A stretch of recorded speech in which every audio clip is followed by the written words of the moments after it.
Hey guys, welcome back to my channel. Today is Monday and I'm here with Lecture Monday. And we were doing technical terms in plant breeding. Continuing the same.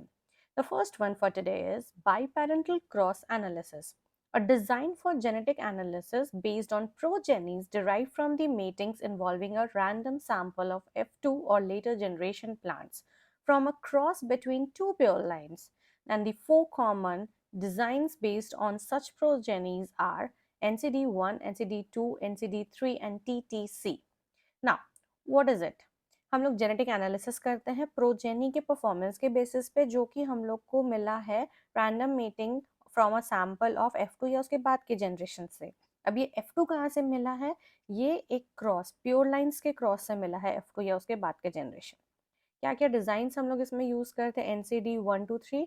NCD क्या है? North Carolina design. ये effective होता है undesirable linkage को break करने में, ठीक है, क्रिएशन ऑफ वेरिएबिलिटी के लिए, एंड ये सेल्फ एंड क्रॉस पॉलिनेटेड दोनों स्पीशीज में यूज हो सकता है। नेक्स्ट है तुम्हारा TTC, that is triple test cross. Now the next term is bivalent. It is a structure formed by pairing of two homologous chromosome during meiosis. Meiosis में एक step आता है प्रोफेज 1 में जिसमें कि दोनों होमोलोगस आपस में पेयर अप करता है, राइट? तो वो जो पेयर करके स्ट्रक्चर बना रहा है उसको हम लोग बोलते हैं बाइवैलेंट, ठीक है। जाइगोटीन फेज में बनता है bivalent structure. Now the next one is breeders seed. ये न्यूक्लियस सीड से बनता है, सीड प्रोड्यूस्ड बाय ब्रीडर और इंस्टीट्यूट। इसी से आगे जाके वैरायटी बनती है and it is the source of foundation seed और breeder seed stage 2।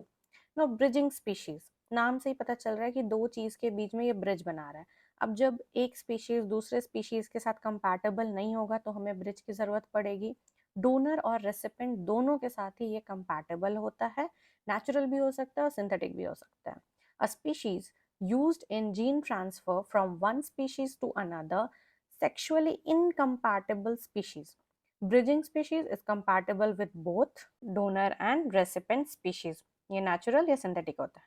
Now next one is BRICS. ये क्या होता है? ये measure होता है dissolved solids in sugarcane juice, मतलब कि शुगर कंटेंट कितना है इन द सोल्यूशन का, उसका जो मेजर हम लोग करते हैं जूस में उसको बोलते हैं BRICS.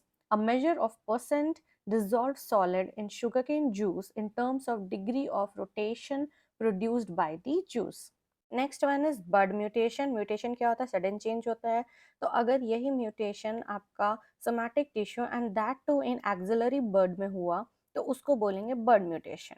Mutation in somatic tissues usually in an axillary bird.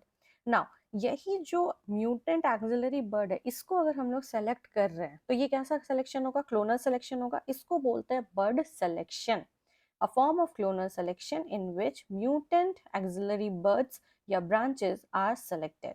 Bulbil क्या होता है? Modified flower that develops into plant without formation of seed. Bulbil एक modified flower है जो कि सीधे plant बना देता है, seed बीच में नहीं बनता। Now next one and the last one for the day is bulk method. Bulk method ये crossing का एक method है। In this method, F2 and the subsequent generation are grown in bulk, usually without artificial selection. And at the end of this method, pure line varieties are developed through individual plant selection. मतलब कि पहले तो हम लोग generations को bulk में ऐसे ही उठा के select करके ऐसे बहुत सारे seeds को उठा लिए, उसको bulk किए और उसको grow कर दिए।